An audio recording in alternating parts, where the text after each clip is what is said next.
Sveiki, esu mikropigmentacijos specialistė Rita Čeponė, dar kitaip žinoma kaip Rita Romo. Esu Radvilų klinikos ir Baltic Brows įkūrėja. Ilgalaikio makiažo srityje dirbu daugiau nei 10 metų.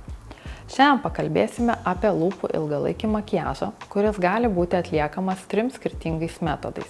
Pirmasis, pats natūraliausias variantas būtų Blossom lūpų mikropigmentacija.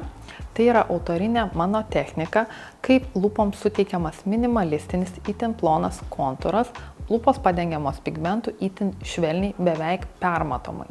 Toks variantas yra tinkamas norint atstatyti prarastą lūpų formą, papildyti simetriją, atstatyti prarastą kontūrą.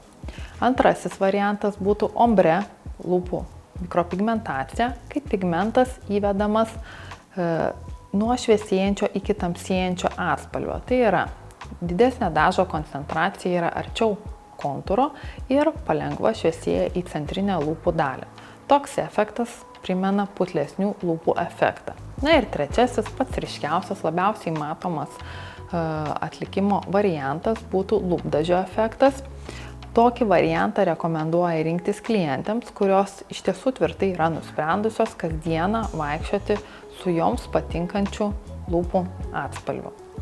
Lūpų mikropigmentacijai reikėtų pasiruošti, tai yra likus dienai iki procedūros visada rekomenduojame jau pradėti vartoti vaistus herpes profilaktikai, kadangi lūpų ilgalaikis makiažas yra šiek tiek traumuojanti procedūra ir tai gali iššaukti herpes virusą. Todėl profilaktika yra itin svarbu, nes herpes virusas yra linkęs pasireikšti jau 3 dieną po procedūros.